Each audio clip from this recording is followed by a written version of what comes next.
Well, we made it. Happy Friday and happy webinar day. What brings me more joy than anything is having so many people from different parts of my life all converging in one place. It's kind of like a family reunion a little bit. And the way that I'm seeing the squares on the screen, I kind of feel like the Brady Bunch a little bit. Speaking of, I would love to just get a little bit of a roll call. I mean, we've got 25 people here. If you wouldn't mind, just maybe say, where are you tuning in from? I see Coach DJ Granberry. I know he was on a boat earlier this morning off of the south down in Florida. Let's see who else is here. We've got Ella's here. Brooke from Austin, Texas. LA. Ron's checking in. Arkansas, UK, Wyoming, Cameron from Little Rock, and Ella from Finland. That's awesome. Brother Bobby C. on the patio. Great spot to be. France is here. What's up, Desba? Dominic and Leanne also. Vancouver, BC. Great. Okay. Well, you all know me. ADHD Coach Ryan here. So glad that you're here. It's going to be a great day. We already are innovating. Being ADHD, obviously we think on the fly, we're creative. So I want to welcome you to our second monthly webinar, the Imperfectly Perfect Webinars. And today we're going to be focusing on managing our ADHD in relationships. And before we get to all the action, I want to make sure that I can recognize my two co-pilots for our adventure that we're going to be taking today. And so I'm going to let them introduce themselves. So first, I'm going to kick it over to Michelle. We're going to go in chronological order of how I met them. So I'm going to let Michelle go first. Okay. Well, I'm thankful to be here. This is really exciting. I love the story of how Ryan and I met. I don't know if Please. that is, yeah. Let's go. Okay, here it actually is. So we sat down. Do you remember? I don't know if you remember all of this. It was at an ADHD conference, the worst coordinated conference probably ever. It was probably not the best idea to only have people with ADHD coordinating it. And he sits down and he says, or he's taking all these notes, and I'm like, am I taking up too much space?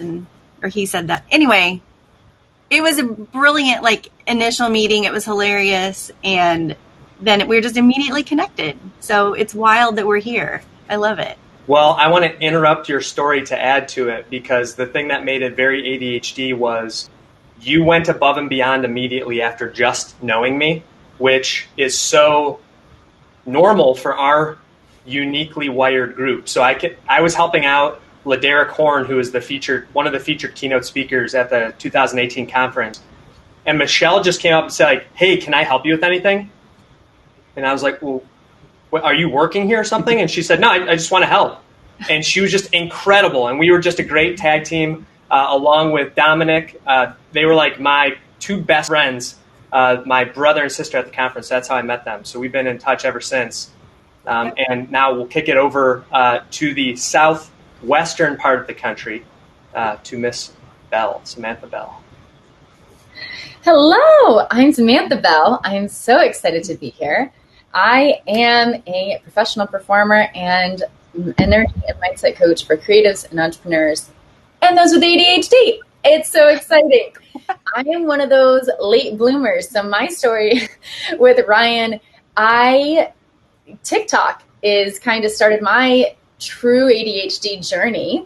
I saw one of those TikToks, you might have ADHD or ADHD in women is, usually misconstrued because of, and I was like, I have never felt more seen than this TikTok right now. What is happening? And I went on an ADHD TikTok binge and stumbled across the ADHD Coach Ryan.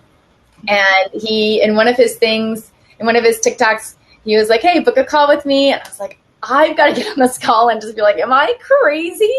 Is this real?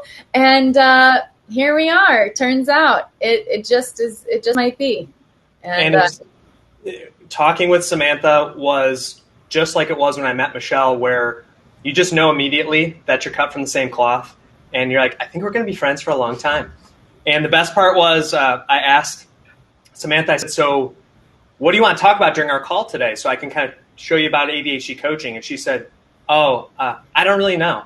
I'm like, okay, so we just kind of went, we just improv'd it. And speaking of improv, Samantha's also an improv actor, and she is a professional actor and is filming a movie this past week. It was on set all week. So I'm just really proud of her and really proud of Michelle. She's probably going to talk later about what she's working on. But these are two really heavy hitters in the field of ADHD, thought leaders, and I'm honored that they would spend their time with us. And with that being said, I want to also just thank all of you, because everyone who's here is making this possible. And as I was getting ready and putting on my party shirt for the event, I was thinking to myself, this is basically the embodiment of dreams coming to reality. And I know those of you who are my accountability partners and those of you who think big with me, it's so special to do this event, because I was thinking about all the TikTok friends that are coming in today. And I want to see some people in here. Can you just mention, like, if you saw my stuff on TikTok, I want to know who's from TikTok. And it's just so special to me that ADHD is the thing that's bringing us together. The very thing that has separated us from society so many times is what actually brings us together.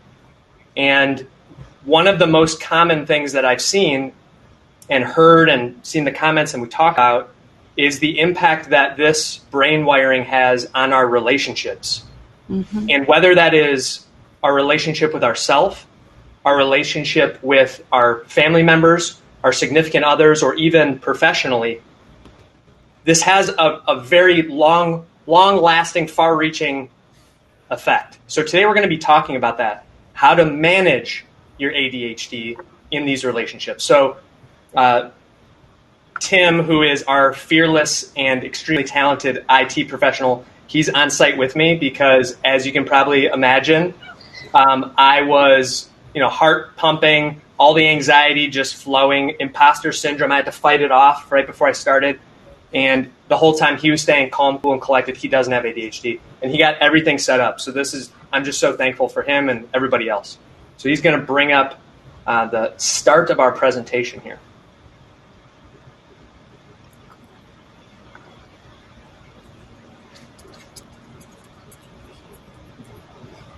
Let's see if I click it. Connect. All right, here we go. All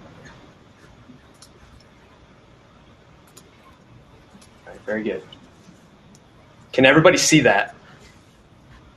Okay. So first, I just want to start off by saying congratulations. Why would I say congratulations? You already did the hardest part.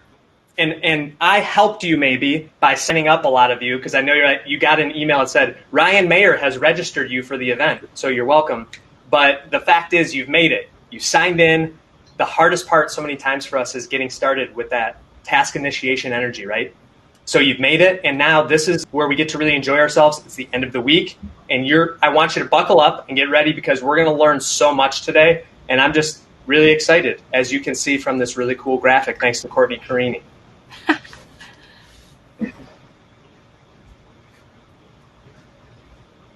And so today, I want to talk about, the main focus is managing our emotions and navigating pain. Because as we all know all too well, along with the positives comes the darker side of our brain wiring, as I was battling that all throughout this week up into this presentation. And so many of you, as always, just jumped right in, helping me to remember to breathe. Scott Sim helping me to remember to drink my water. So it's a very supportive community that we are a part of.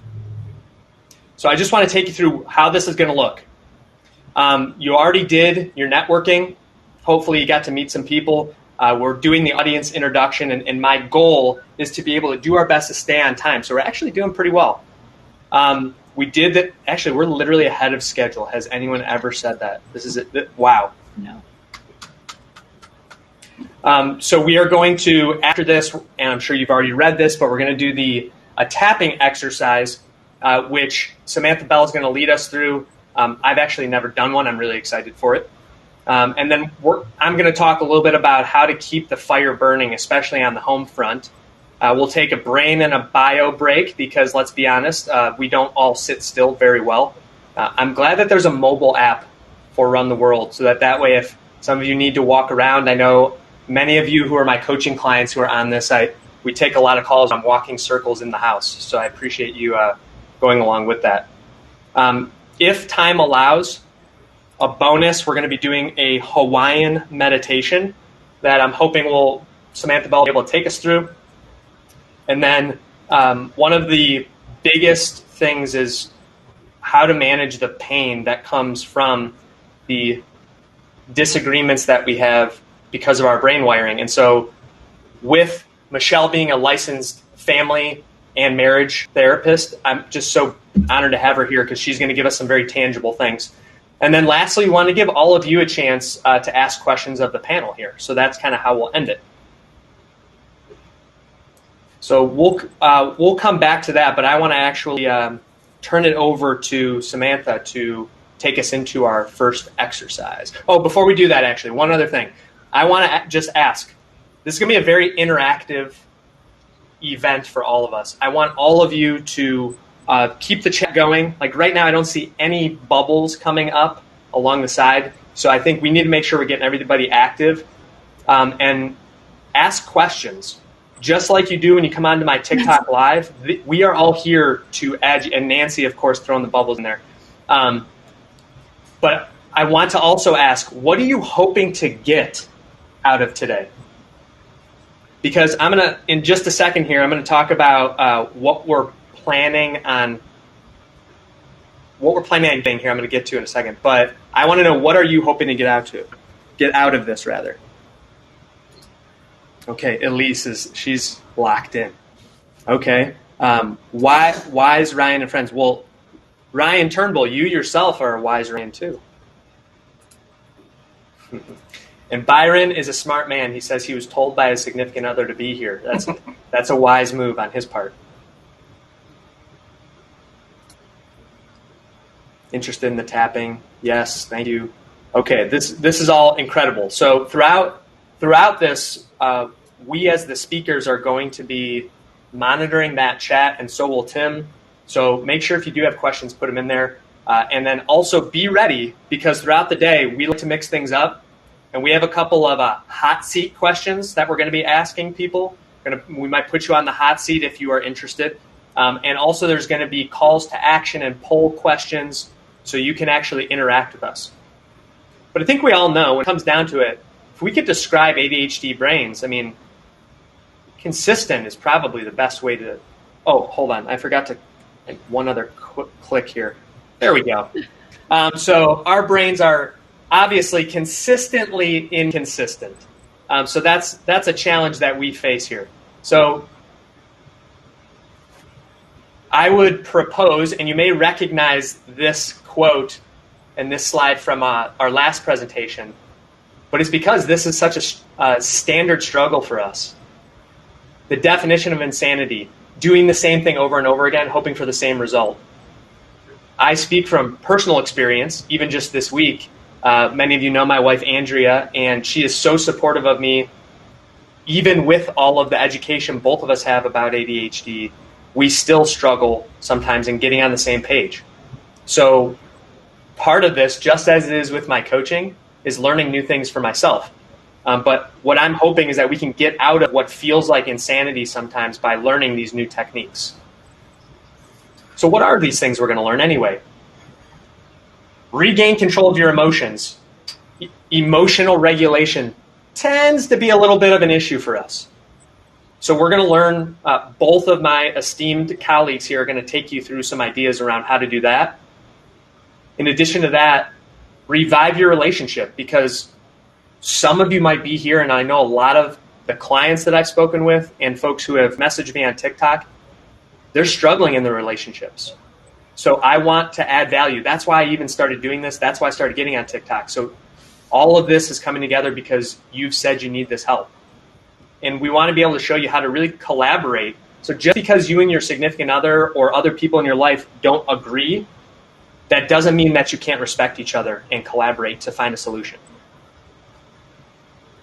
And then I've been doing a lot of research. Of course, a lot of it has happened in the last 72 hours, but increasing intimacy, because that is something that also suffers when you can't connect emotionally with your significant other. So we're going to be talking about that too. And before I get into my part, now is when I can turn it over to my good friend Samantha to tell us what this whole tapping thing is all about. Yes. Thank you, Ryan. Thank you so much for everyone being here. I'm so excited for the one that said that you're excited for the tapping, because at least it'll be us. So the cool thing about tapping, I'm Samantha Bell again, is that it is going to be one of those things that will help you regulate. So that question of, it's easy to say regain control of our emotions, but how do we do that? I am a subconscious energy coach, and so the energy work that I do is with the subconscious brain as well as within the body to create those connections. With that said, tapping is a great way to give you something to do to practice giving a little bit more of control back. So EFT stands for Emotional Freedom Technique, and it is based off of acupuncture points in your meridians, but we're using acupressure and literally tapping. The extra cool thing about this is that you don't have to believe that it works for it to be effective, because the intention and the things that we're going to say and the actual act of tapping on those meridians, it's the same reason that acupuncture will work with or without you believing. Energy is all around us. It is within us. We are big balls of beautiful energy, and that's all you need to have for this. So what you can use tapping for is pretty much everything, actually. People have used it for phobias, for physical injuries, migraines, eating disorders, all kinds of things. I like to use it for in the moment, or when you're starting to feel yourself creeping, right? And so this is helpful in relationships. I am married, and my wife and I are very communicative, and that has saved a lot of things. And we only communicate and conversate, which means that when one of us gets to the level where we have left conversation land and we are no longer having a beneficial conversation, we will pause and take a break and then reconvene when we can say what we mean and have thought behind. So the tapping can be something where if you're going to take a break, you can work through some of that built up defensiveness, some of that built up hurt, some of those emotions that are coming out that are you don't want to project on your partner. You want to speak to them with what's really going on. It'll help kind of strip away all of that extra energy so that you can come in as your whole self and be ready to dive into this win-win situation that you're wanting to create with your partner. Cool? So this is very interactive. You're going to be doing it at home. So I'm going to go through the points that we're going to use. So the first one is your setup point. It's called the karate chop point, right here on between your pinky and your wrist. You're going to be tapping with your dominant hand. And so as you were to hi-ya, that one. And so this is what we're going to start with. So the tapping pressure is going to be as if someone is in front of you and you just want to get their attention. So you don't need to bruise yourself, but you also don't want to barely touch. You want to tap with, excuse me, energy. Hello. So we're going to start there, and you'll just follow along with me. Then we're going to go to the top of the head. So you don't have to use two hands. I like to when I can because it doubles the tapping. So we're going to go to the top of the head. We're going to come right in between the eyebrows. We're going to go on the temples, under the eyes, on your nose area. My lipstick is going to go everywhere. Watch it. And then on the crease of your chin, right under your collarbones. And it kind of, this one, it still should be two fingers. It gets a little flexible and it can be kind of flippity floppity hands. And then the last one is going to be under your arm where a swimsuit line would be, or a tank or something like that will be right here. We're going to tap there and ending with the wrist at the very end. And we just do that cycle over and over again. Start with the karate chop and then go head to arm, back to head. And we're going to go through it. Okay, so now we get to be a little interactive in the chat. I want to hear knowing what we just said, what do you want to tap on? So this can be an emotion that you're feeling, something like wanting a little more self-love, wanting some validation and approval for how you're feeling with this ADHD, something that you're feeling right now. Nervousness about how this is going to go. It needs to be a relevant thing that you can tap into right at this second. Tapping for love. Okay. Love for yourself, Ryan? Anyone seconding that? Yes. Okay. Getting some self-love. Do we have any little less than self-loves happening in the world? When I was looking at the comments earlier about what you were looking to get out of this, that's what I was thinking, Ryan. Anybody else? Acceptance, confidence in myself. Okay, awesome. Anxiety, beautiful. Yes, all of this is awesome, awesomeness to tap on. Getting rid of anger and irritability, beautiful. Self-compassion, I love it. Into your inner king, yes. Davin, yes. Okay, gorgeous. So when I am doing this with my clients, and when you eventually will be able to do it for yourself, the most important part is to use the words that really resonate with you. So even right now, what we're about to do is I will start and you'll just repeat after me on every point. We'll go slow, no worries. And so if there's anything that I say that you want to tweak a little bit, feel free. So even if I'm here going, my name is Samantha, you will then fill in your name and just let it flow. There's no judgment. You can't do it wrong. So that's what we're going. So we're going to do that confidence, inner king, inner queen, inner yes. Love it. I think that's a beautiful one. Okay. Woo. Okay. You're going to see me break out. I'm an intuitive healer, so I will be feeling this energy, which is extra exciting because I always get really buzzed. There's a cool thing when we're in a group like this as well, where we can feed off of each other's energy, even though we're not together. Yeah. So lock in. It's going to be beautiful. And you can do it. All right, so let's start on this. Oh, thank you. I just remembered. There's going to be a little poll. What I want you to do is within yourself, I want you to take note. Right now, how are you feeling with not a lot of self-love? 1 is, are you kidding me? I am a queen, boss, yes, king. 1 or 0, right? And 1 is super fly. 10 is, I am so overcome with how much I don't like myself right now. I'm super glad we're doing this because holy heck, whoa. Okay, so there might be a poll coming in. I love those numbers flying. That's beautiful. Yep, flat 7, 6.5. I love that. 2, yes, Desba. Let's get you to a 0, baby. 10, DJ. All right, I'm loving to see what's going to happen with this beautiful range of numbers we have here. And this is going to be so exciting to see how you don't have to be at a 10 for this to be exciting. You can even do this at a 0 and take yourself to like negative 100. This is something that you can also do to hype yourself up if you're about to tell somebody something really exciting. So tapping is just awesome all the way around. Beautiful. These numbers are incredible. Awesome. We are going to start with the karate chop point, targeting into self-love. Here we go. Tapping with your dominant hand. Yep. Okay. Do you want to? We can get the poll. We'll do the poll after. Yeah. Okay. Even though I am not feeling myself right now, and I would really like to, and I don't know why everyone else can, but I'm over here not feeling it. I completely and totally love and accept myself. Even though I am not feeling myself. I look in the mirror and I don't like what I see. I hear my partner asking me things and I don't know the answer. And the feelings bubble up for me and it comes over my head sometimes. I totally and completely love, accept, and honor myself.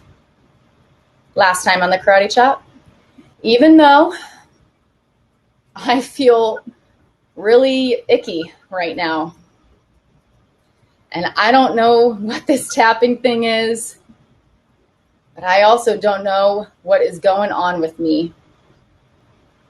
I want to love myself, but it's really hard. I absolutely and completely love, accept, and trust myself. Moving up to the head. Even though I'm feeling the sting of what I think about myself, eyebrow, I know that I'm also pretty fly. Temples, I don't always feel good about myself, and that might be okay. Under your eyes, because when I do feel good, I feel really good. Under your nose. And feeling bad doesn't have to be bad, does it? Maybe it's just a gauge that lets me know I've got something to tap on. Chin. And as the feelings bubble up, they're mixed with so many things. Sometimes I can't even identify if it's that I don't like myself, or if it's that I'm hungry, or if it's that I'm tired, or if it's that I really don't think I can do this. Collarbone. And as these feelings come up for me, they're hard.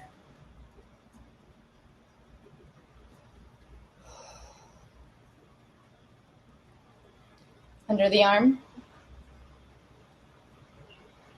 But you know what? I've done some hard things before. I've experienced some hard things before. And I've got 100% success rate there.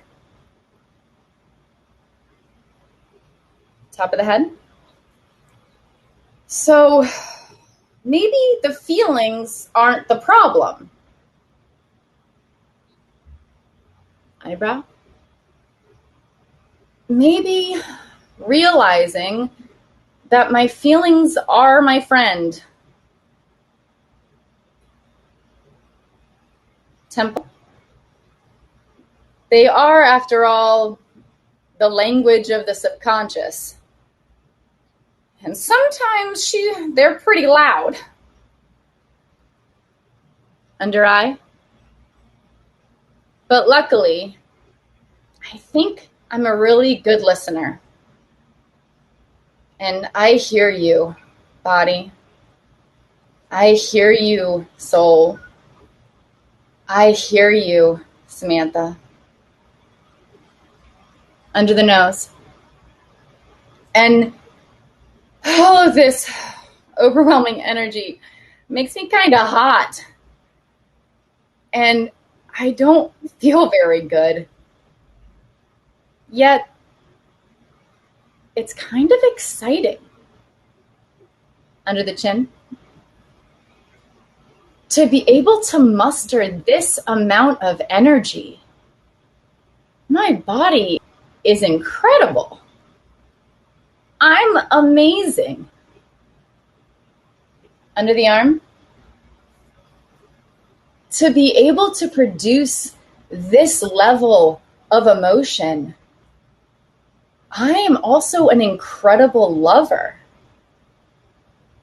I'm an incredible sharer. I can muster this amount of energy for whatever I want. Last round, top of the head. And, I think it's time that I use this energy for me. Eyebrow. I am ready to let go of the judgment. and step into my confidence. Temples, I am ready to let go of the judgment and step in to my divine king and queendom, honey. Under the eyes. I know that I have support in this, so I don't have to do it perfectly. Just doing it is more than I was doing before. Under the nose. And I totally and completely love myself. I surprised myself before. So watch me do it again. Chin. I am ready to receive the message that my partner has for me. And I'm ready to receive the message that I'm going to get today. Because I'm going to know what to do with it. Under the arm. And that feels good. I feel good. And I'm grateful to be me. Wrists. And so it is. Okay, let me know. What's your numbers? How you feeling? Anybody buzzing? Woo, look, I'm breaking out. I get so hot. Okay, how's everybody doing? It made you cry and smile. I love that, at least. Let it go. Yes. That release of energy, guys, can show up in a multitude of ways. Laughing kind of randomly. I get hot, obviously, like my temperature raises. Your nose might itch. You might sneeze. Yawning is a big thing. Tingling. If you tingle, you want to sneeze. Yep. Tingling. Ooh, tingling all the way down your legs. Nose itches. Beautiful. Beautiful. I love. Go ahead in the poll. Let me know. Still yawning. Yes. Let me know if your number went down from what it was. Let me know what you were and how you're feeling now. Do you feel like you would be in a better space to converse with your partner now versus before? Vibing. Powerful. Good, good. Oh, good, everyone. Good, Elise. Good. I'm so glad.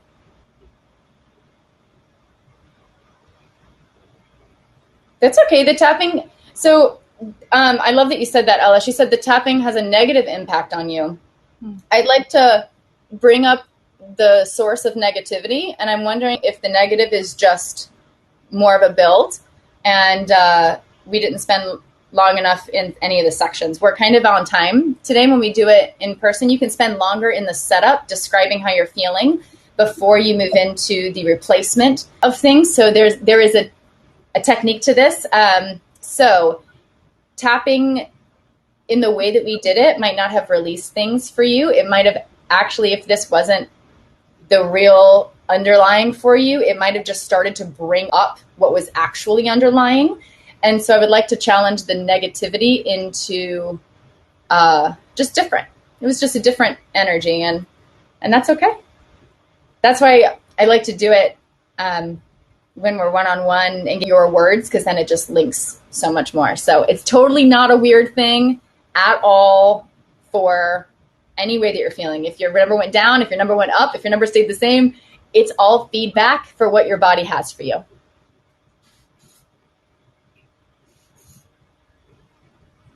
The experience is great. I'm not just saying it.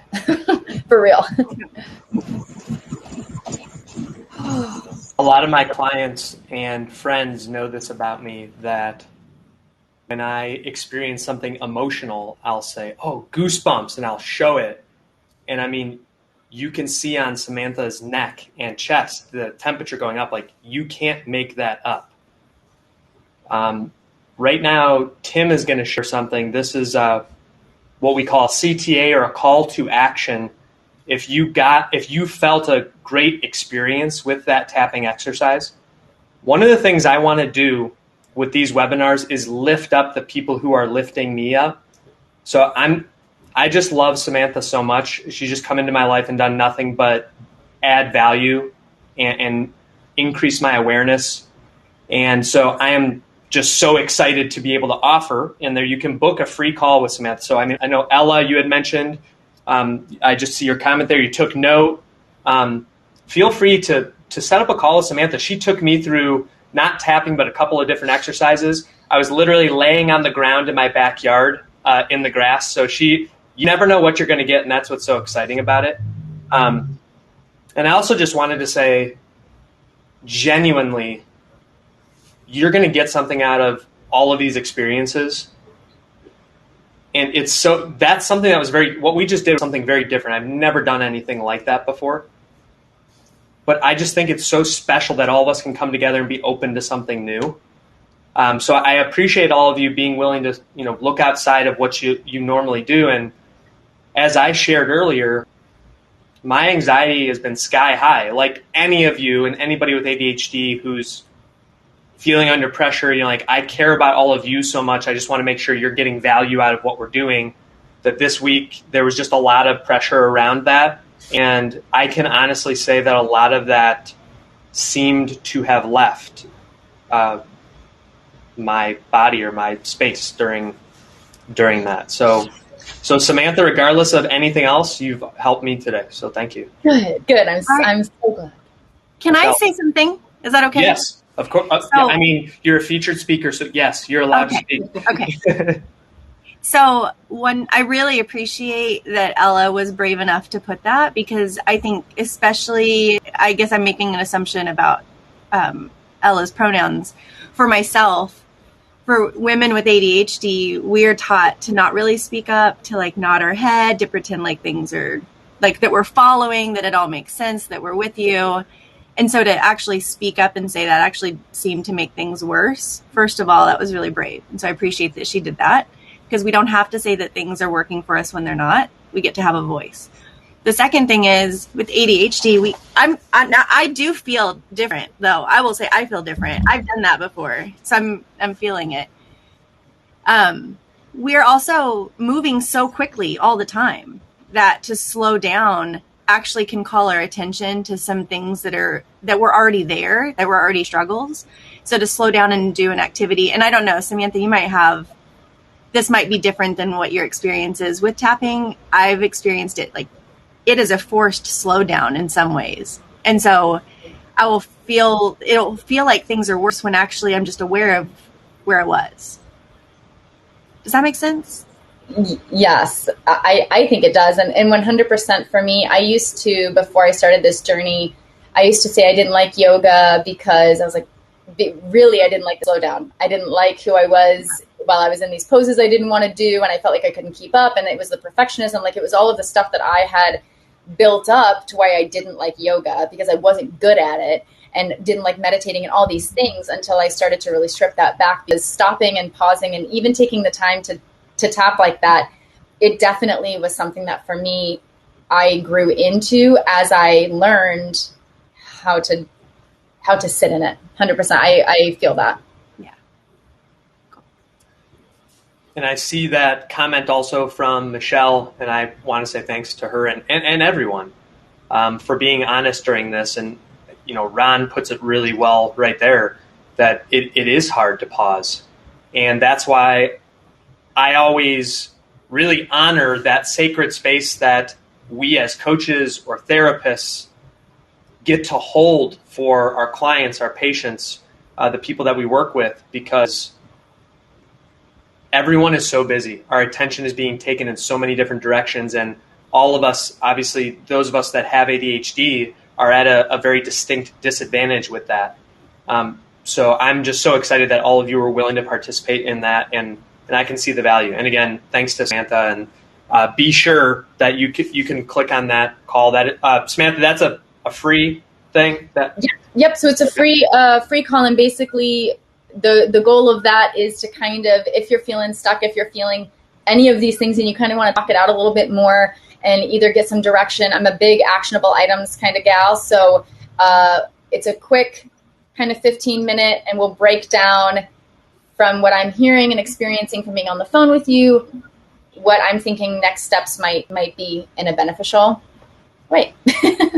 One of the other things that I wanted to mention too, it's one of those moments where I was like, oh, I was going to say something, and then it goes away, but then it comes back. So what I really appreciate with both of these women and with many of the people that are on the call is the willingness to challenge. So what I really liked what Samantha said was when Ella brought that up, she wasn't challenging Ella. She said, I'm challenging that negativity, that it's something different. And what I really appreciate specifically about Samantha is she'll say to me when I'm down in the dumps or feeling bad about whatever, that she can help to give me a different perspective on it. So I think that's what all of us in these communities really need to do, is help lift the others up when they need it. And that's really what I love so much, not only in TikTok, but all of us in this community. So great stuff. We are actually not too far off on our schedule, which I'm pretty pumped about. Thankfully, my brain and my mouth are faster than normal, as Peter Shankman's book would say. So I'll be able to get us through. Oh, what? What happened? Oh, okay. I thought somebody was. Okay, cool. You just appreciated my joke. Okay, thank you. I'll be here all day. Here we go. So as I was preparing for this, and it really have been preparing since last month, thinking about our emotions, to me, there's a group of men that are out there that I connect with every morning, the Total Man Project. It's a group of guys that we build faith together, and we talk a lot about the elements and our feelings and everything like that, and how fire, to me, was a great representation of the emotions that we're bringing into things. So I thought that when we start our relationships, many times because of our hyper focus on something, we have that same infatuation stage, the honeymoon phase, if you will, but for us, it's next level, right? So where things start, they're burning real hot, but sometimes that fire can fade. But I wonder, how exactly can it fade? How can it go from fire all the way to ice sometimes when you're getting those cold stares from your partner? So I thought, let's get some words that sort of describe how this starts. So everything for us starts shiny, and that's where we pay attention to it. And then from there, it might get a little scuffed up. Where we want to try to jump in is if we notice things are getting dull, they're not keeping our attention, then they're eventually may slip into becoming disconnected and eventually end in divorce. Dr. Ned Hallowell, you might recognize his name. He's one of the most well-known and prolific authors within the ADHD community. He said that we are suffering from a deficiency in vitamin C, but not the vitamin that you take. He said connection. That really in relationships, what happens is we lose that connection, and that's where things start to cool off, if you will. And so throughout my presentation today, I want to try to just give you a whole smattering of ideas, and I'm going to send a worksheet out after this as sort of a checklist that you can go over to give you ideas of if you do feel like things have been cooling down a lot in your relationship lately, that you might be able to rekindle and warm things up, get it back to that shiny state that we all really appreciate. I do have good news and bad news, and I tend to use that a lot with my clients and in some of my emails too. But we'll start with the bad news. The odds are never in our favor when it comes to ADHD. In fact, and this research comes from Melissa Orlov. She wrote the book, The ADHD Effect on Marriage, and that's going to be a resource I share later. But when at least one partner in the relationship has ADHD, there is a 2 times more likely chance of the couple getting divorced. And on top of that, we are unfortunately, I'm just waiting for the, come on now, come on bullet point, 58%, I'm waiting for it, I already know it. Click. Technology. 58% are considered to be clinically dysfunctional. And that's 2 times more than the normies that are out there. I've heard that phrase. I kind of think it's cool. It's a lot easier to say than neurotypical as well. So, we really do have the deck sort of stacked against us. Well, then what can we do, Coach Ryan? Great question. Thank you for hypothetically asking. Well, remember, where attention goes, energy flows. We just saw that in the tapping exercise. So where are we putting our energy? When I think about my own relationship, it was so interesting as I went through this process of gathering all this information. I could see how it would impact my own relationship with Andrea, my wife. And every time I would write these things, I'm like, man, this is so true. When Andrea and I were very blessed to be pretty involved in our church, and we had the opportunity to speak to recently engaged couples. And one of the things I like to tell them is that falling in love, especially those of us with ADHD, is very easy. Choosing to love, that's where, in my opinion, the real love comes in. And I wanted to share the story about how Andrea and I met. So we actually met, it sounds like something out of a movie. We met at her best friend's wedding, and the hot song at the time in 2009 was Miley Cyrus, Party in the USA. So I remember being so attracted not only to her beauty, but the fact that she was not afraid to just put herself out there on the dance floor. And when I saw her do Butterflies Fly Away, I was like, okay, that's my girl. And I say that it was a fairy tale love because we would always talk about, we had this long distance relationship, and I would, at the time I wasn't living in Cleveland, I would come up to see her for us to have our dates. And when we went out for our very first date, I had a choose your own adventure. And so what I did for that, this is just so ADHD, I can remember I called my sister and my mom. I said, I need your help. I need to glue all this stuff in place. Like, what are you doing? And I said, well, I've been dating, and this was about a year into Andrea and I's relationship now. I said, I have to make her a card. So this is literally our 1-year anniversary of dating card, where it says, choose your own adventure. You're the star of the story of fairy tale love.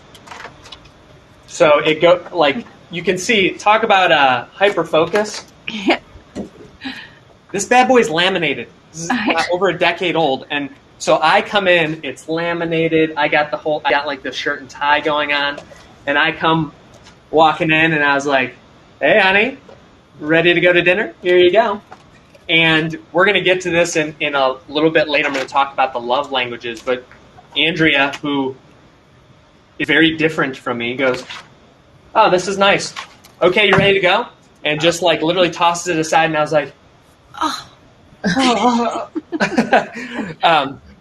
So it's so funny to think of how life is now, where, to everyone's point earlier, we're at such a fast pace now. We have 2 kids. We're blessed to have a 4-year-old and a 2-year-old, so that is very busy. I'm on TikTok doing my live broadcast, so a lot is happening. It's very easy, because I just said that quote, where the attention goes, the energy flows. If we're giving our energy to our kids, if we're giving our energy to TikTok and Andrea works full time, it's hard at the end of the day to come back and give all of the attention to the person who means the most to you. So I want to touch on the 5 love languages, because I didn't know about the 5 love languages when this happened. All I knew is that it really hurt that Andrea didn't appreciate all of the work that I did to create this. She did, but my top love language is words of affirmation. So I wanted her to say, "Wow, Ryan, what a card. You must have really worked hard on something like that." But she is very much about quality time. So she just wanted to move on so we could have our date together. So you can see the other one, acts of service. And that's, I know a lot of different people that fall into this category. They're doing nice things for their partner. Physical touch. So that doesn't just have to be intimate with the person. That could just be holding hands or snuggling. And then the last one, gifts. So there are times where couples will expect, hey, like, you haven't brought me flowers lately. So I think at some point I'm probably going to do a whole presentation on this. And in fact, Andrea and I do that for the couples. But just make sure that you know, out of all of these, which one describes your partner. And remember that the language of love that you speak, if that's not their language, they're not going to be able to understand it. So make sure that you are speaking the same language. So like for Andrea, this will be the last story I tell in this one. One of the things we do during dinner, and we've now done it for over a decade, is underneath the table, we both put our feet out. See, there we go. And we just lay our feet gently on top of each other. And if one of us doesn't do that, we'll look across the table and say, are you mad at me? Oh, sorry, here you go. And we lay our foot on top of the other one. So I just know that that's Andrea's love language, so I have to speak her language. So that's just a quirky thing that we do for that. And I hear Tim over here like laughing at me about like playing footsie with my wife. So here's the thing. We are very unique. So throughout this, I'm going to make sure I'm giving some tips on if you're the non-ADHD partner, or for those of you who don't have ADHD, there are things that we need to do to support our significant other with ADHD. Today, the only reason that I showered was because I asked Tim to come over a certain amount of time before the event so that I could stop trying to make these slides perfect and so I could seriously go shower and get ready. And again, for me, love language, but also I know that Michelle is going to be touching more deeply on this, but about rejection sensitivity. We have to make sure that we are keeping this in mind.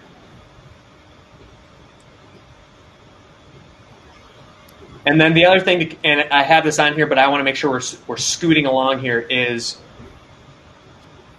we are not, as the ADHD person, we are responsible for making adjustments ourselves. You are not responsible for fixing your partner, and that's where a lot of the challenges end up arising. So help them to fix themselves. You don't need to fix them. All right, so here's the interactive part. I would love to see some people chiming in here in the comments, and I see it's been moving, which is great. So this is going to be part of the worksheet that I sent out, but I want all of you, if you're comfortable, to share in the comments, because sometimes having these opportunities to pause and think can help to remind us of what the feelings were in the beginning. So what was it that attracted you to your partner originally? And for those of you who are more elder on the call, you may be with your partner for a long time. And some of you may not be in a relationship, but just knowing what are you looking for in a partner. And for those of us who are married, making sure that we can keep this on the front of our mind. Okay, so Elise, again, love the honesty. Hot bod. He's got a hot bod. That's amazing. Let's see, kindness, passion, cowboy boots. There we go. This is good stuff. And this also just shows how unique all of us are too. That we all have our certain things that we like. Crazy personality. This is great.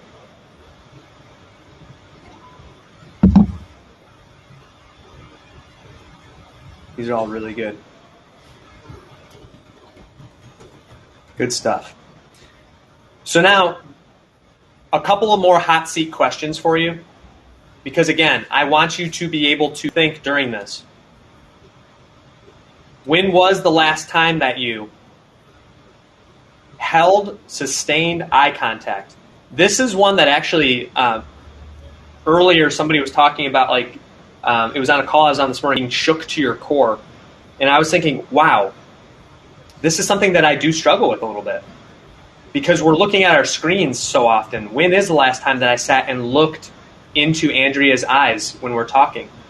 That shouldn't be a tall order, but sometimes it is. Someone who's in the audience, I don't know if you're on here or not, you had mentioned Would this be appropriate for a 15-year-old? I said yes. I just want to say the next part may not be totally 15-year-old, but I'm warning you now. So heads up on that. When's the last time that you laughed together?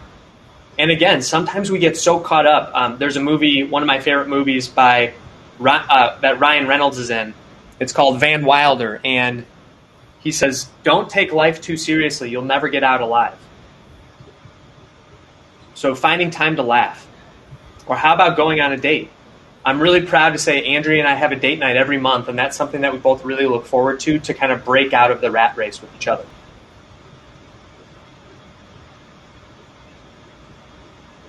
We laugh every day. Look at that. Good stuff.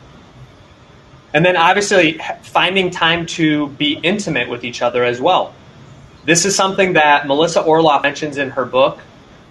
Scheduling time to be romantic, to have sex, or just to even be snuggling with each other. That's something that if you're not already doing that, you may want to think about getting something onto the calendar, which it almost sounds strange, but let me ask you this. Would you rather not have that because you didn't put it on the calendar?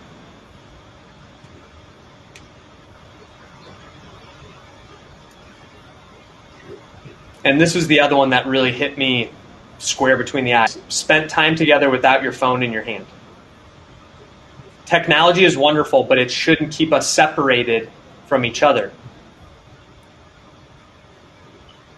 Sometimes an image is worth 1,000 words. Does this resonate with anyone else? Because when Avery, who is one of the members of our virtual team, sent these to me, I stared at these for quite a while, and I was like, this is so sad because it's so true. How many times have you gone to an event and you see families sitting at a restaurant, everyone's looking at their device screen?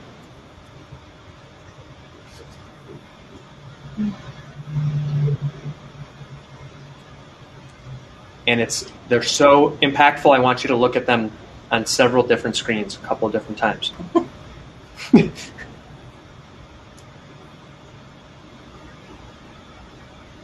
All right, and I want to keep pushing through because I want to make sure we have time. So I'm going to skip through just a couple of these.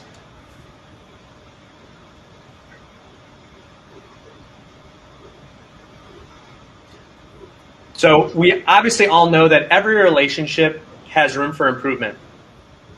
But have you committed? Are you ready to make changes? Because that's one thing I see a lot with the clients that I work with, is if there are challenges, they say, or we might say that we want to make changes. But are you committed to making that something that is a regular part of your routine?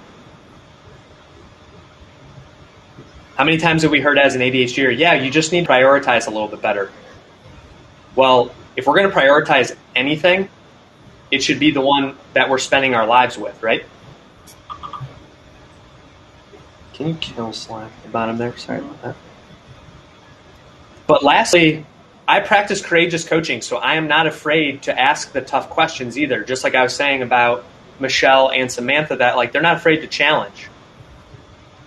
Sometimes, if both parties are not committed, it is something to think about. Like, is the relationship worth staying in? Most people are going to say yes, but can you give a good reason as to why? You should be able to.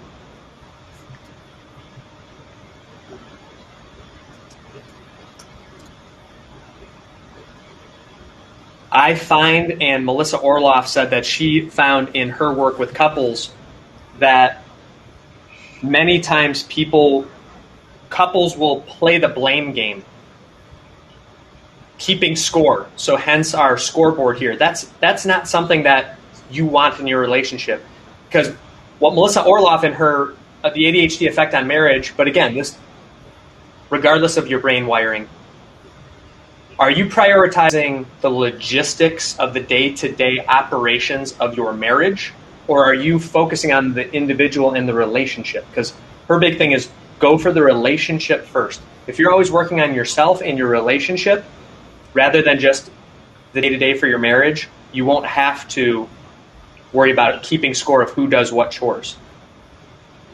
So again, the fire theme, the power of choice. Where do you build your fire? Because I know some of you who are out in the Southwest or on the West Coast, there's all these wildfires. Well, that is fire that's out of control. And that's where our emotions come in. And I know that Michelle's going to be touching on this, and if we have time, Samantha will talk about it too. But think about it. Fire can be used for a lot of different things. If you have it contained in a fireplace, it can warm your home. It can cook your food. But if it's let loose and you let these emotions out, that's when there can be some problems. So, great story about, I don't think he's on here, but I invited him, my mentor, Jim Cronk. He and his wife, Becky, took Andrea and I out to dinner, and they gave us these 6 rules. It's about language, the power of language. So I'm just going to, these all out here. You can see the pattern here. So 1, 2, 3, 4, 5, 6. They have that amount of words. So whenever Andrea and I talk about something like our home or our kids or our cars, we always say we. It is not her car or my house or my bank account or whatever. It is our, we. And then thank you. That's something that's so easy to forget to do, but it's so easy to do. It's sort of common sense, but not common practice. Of course, rule 3, I love you, and making sure that we specifically and intentionally say that. What do you think? Getting the other's opinion. Andrea and I have been working on that because a lot of times we will, and I'm sure anyone else run into this, where you try to finish the other person's sentence because you can understand what they're going to say, and they're like, I'll say to Andrea, that's not what I was going to say, actually. And then that's when she'll say number 6, I admit that I was wrong.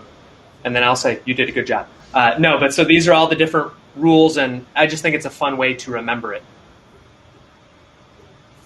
So I think what I'm going to do is make the executive decision, because just for, as far as time goes, I want to make sure that we are staying on track. These are going to be part of the worksheet that I send out to everyone, but I really don't want to cut short what Michelle's going to say. So since we're right at 4 o'clock, what we're going to do actually is we're going to take a quick, as I call it, a brain and bio break. So again, I'll send some of these out, but it's really important to me for us to stay on track. So what I'll do here, we are an hour in, and we're doing a great job right now, staying on track. And Tim's going to set a timer. You'll be able to see it here in just a minute. He'll bring up the screen. We're going to set the timer. I would ask that you can really respect it. It's going to be a 5-minute timer countdown. So go hit the bathroom, refill your water, especially Mari. You better refill your water because I know you and I are accountability partners on that. And we'll be back here in 5 minutes. We will do some stretching and things when we get back too. So 5 minutes starting now. Thank you for your attention. We'll see you in 5 minutes.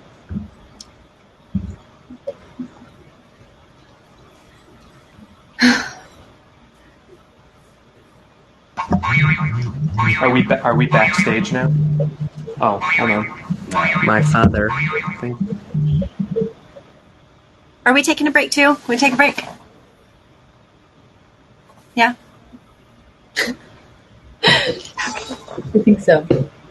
Yeah. If you're still here and you did the tapping, you want to make sure that you drink water. You drained some stuff into your lymphatic system. So just like after a massage, you want to get water. So that's where I'm going.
Hey team, I just want to say, awesome job. You're both doing great. Can everyone hear me? Yeah. Okay, well, I don't care. I want everyone to know that I feel that way. Thank you. You're welcome. I'm interested to chat with you guys about your first tapping experience. Well, not yours. I mean, it's not been your. I want to know about your experience. It's not been your first one. No, it was my first one. Well, it was for Ryan. It was not for Michelle. Right. And I used your on hopefully. Look at Brooke says, I've been sitting here tapping. That's Good. Nice job, Brooke. It's also usually something that I like to do later in sessions after we've like kind of dug down a little bit. Yeah. But it's good to just do sometimes. As we're getting back into this too, I wanted to just check in with everyone. We'll send out a survey and everything, and I want to check in at the end. We're halfway through. Would love to know, just in the comments, what has been something that maybe has surprised you, or a takeaway, something that has really been of value to you. And also, I want to just thank everyone. I mean, we're 1 hour in. We got 48 people still here. This is clear that you are committed to improving yourself, improving your relationships, and we just appreciate that you're here. But yeah, I would love to know. For me, it was tapping, honestly, and I'm not just saying that because while Samantha drinks out of her goblet, Is that wine? It is not. It's water, but I made this. wow. It's flowing black. No. Thank you. I think I'm very proud of it. Are you sure you're not an Enneagram 7? No, maybe not. 3. Sorry. Ryan, I want to do ADHD and the Enneagram sometime. All right, let's put it on the docket. Oh, wow. Okay, look, here we go. Speaking of courage, Desba saying that everything that I talked about resonated so much that it was a little bit painful. Yeah. And Rin says if we do ADHD and the Enneagram, she would be, I believe it's, I'm sorry, I don't know Rin, but Hey. Rin, Rin would, they would be the first to sign up. Yes. Yes. And- See, I've been Danielle, trying to everything- tell Ryan to do this assessment for literally the whole time I've known him, probably. Now, that's a slight exaggeration, which we tend to do, but that's okay. I do owe that to you. You are right. You don't know me. I don't exaggerate ever. Ever. Never. I've literally never in the history of the Literally entire never. world exaggerated. Okay, that'll be it. This is a good segue back into it. Okay. Since we are back now, and people, were just commenting about how this has been painful in some ways to have to come to the realization of some of these pieces of their relationship. I'm so excited to finally be able to welcome Michelle to run through this exercise. And when we first started chatting about it, she actually, at the end of the last webinar last month, she came to me and said, I want to do a webinar with you. I'm like, okay, how about next month? Okay, great. And it was just perfect. And when she took me through what she's about to show you last week, it was so powerful. So I'm really excited. So if you don't already have a pen and paper or something to type or take some stuff down with, we'll be sending this to you, but just buckle up, everyone, because you're about to get some value bombs dropped. All right, Michelle, over to you, my friend. Thank you.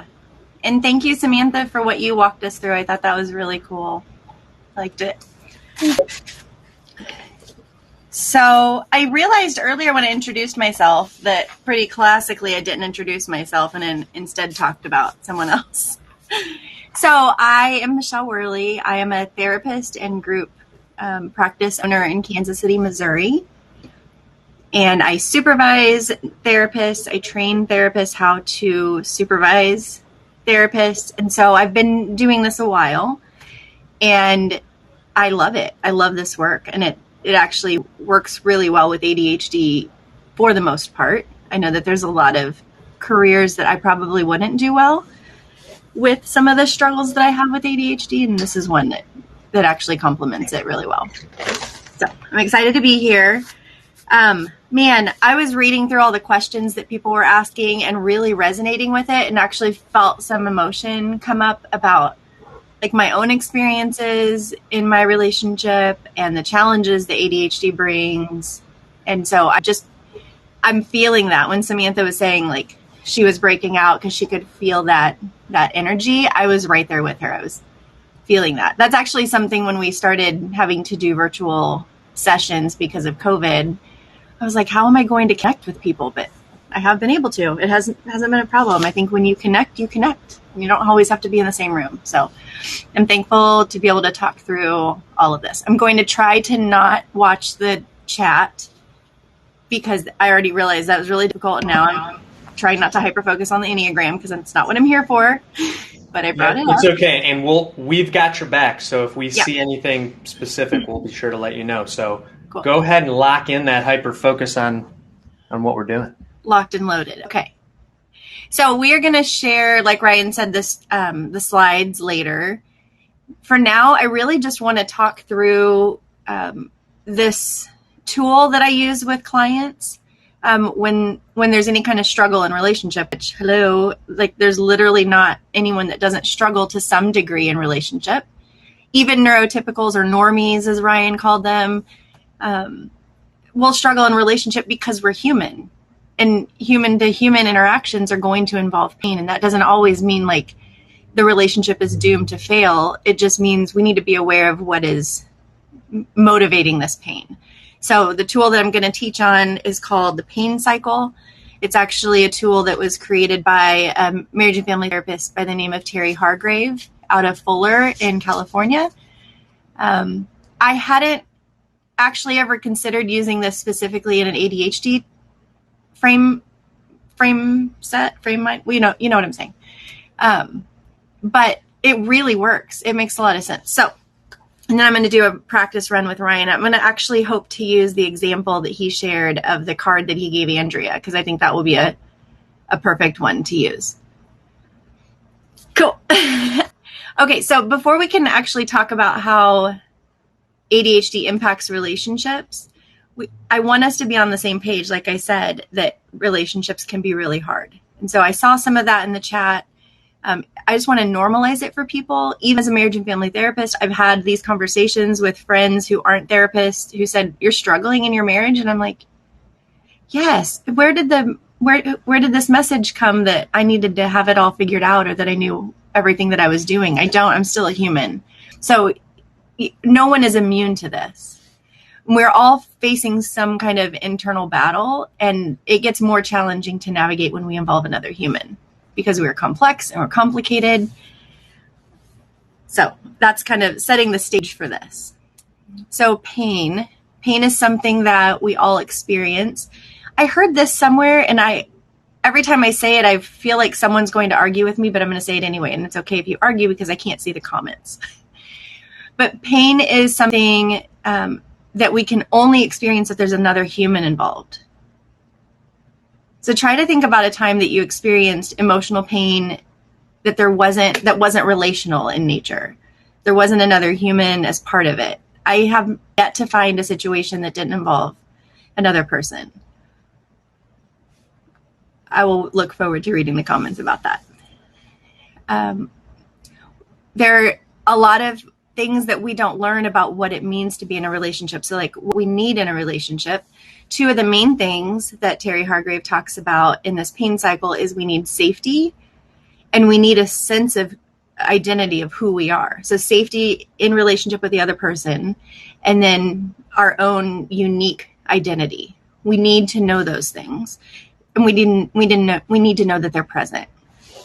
Pain occurs when there's a violation of either of those two basic needs. So the basic relational needs, again, are a safe other person and safety within like who we are, who our identity is. So when I meet with couples for the first time, or even individuals. The majority of my work is with individuals, even though I'm a marriage and family therapist. And if anyone's been to therapy, you might be able to relate to this, that when you go in to meet with a therapist, you have all sorts of pain that you're experiencing, and it's disorganized.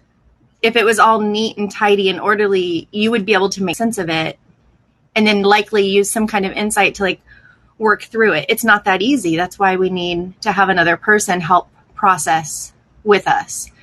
So people will bring that pain that's disorganized in, and I try to help using this pain cycle to help get unstuck. So my first task when I'm working with anyone is to help them make sense of their pain. And just making sure we're on the same page that I'm talking about emotional pain. So any kind of emotional, I'm not usually talking about physical pain, although that can definitely manifest as a result of emotional pain.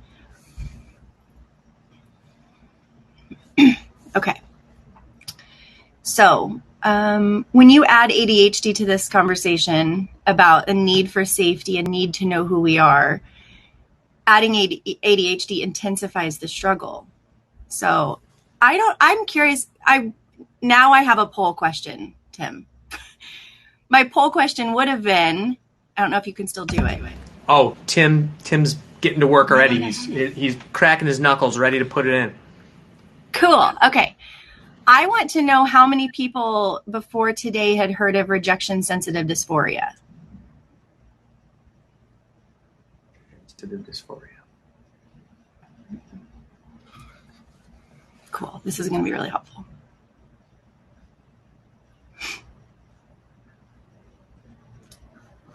I'm going to vote yes. Okay. That's really helpful.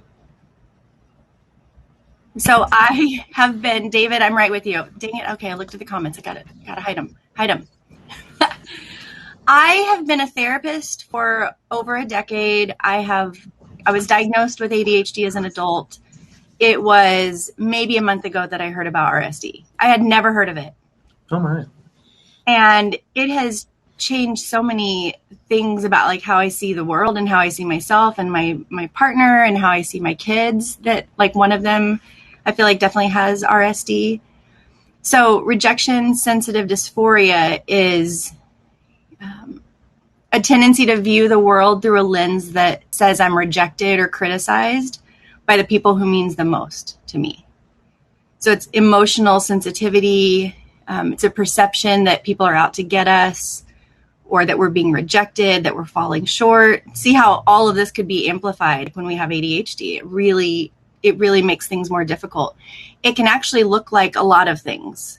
So we might even get diagnosed with things like bipolar or borderline. There's other diagnoses that people slap on us when we have this, but it's not the same. It does not last as long. It's not cyclical by nature. It doesn't go in any kind of pattern. It just happens in the moment.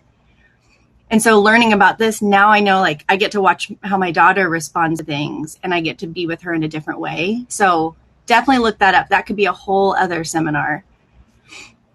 Yep. Writing it down. Yeah. Okay. So that is one of the things that can make definitely our relationships with our important people in our life more difficult. Another thing that ADHD can add to the difficulty is the tendency to be unpredictable or inconsistent. That is sometimes really fun. Like, we can be really fun when it is someone that is relying on us to be consistent, to show up when we're saying we're going to be there. We can get really hyper-focused on things for a moment, but then lose interest. And that can be difficult for other people, because when you're unpredictable, it can lead to feelings of unsafety. Another one, this is all on the slides too. I just really want you right now to absorb whatever you need to absorb. So obviously there's no test at the end, because who likes test? So another thing that it can impact is our struggle with identity. Because of the cycle of interactions with people who may or may not be disappointed or hurt or upset with our struggle to follow through, our struggle to show up on time, our struggle to stay focused, it can hurt them, and then their pain can come back and cause us to kind of spiral. So all of those things impact and amplify how pain shows up in ourselves and in our relationship. So this is where the pain cycle comes in. So it might not make sense, but when I work with a couple, I will work with each of them individually, even with the other one there, because I need to know what is driving your pain and how are you responding to your pain. And then I'm going to talk to the partner. And so that's what Ryan and I are going to kind of walk through, is to see how this plays out. So two main aspects of the pain cycle are feeling and coping, but not coping in the sense of like coping skills.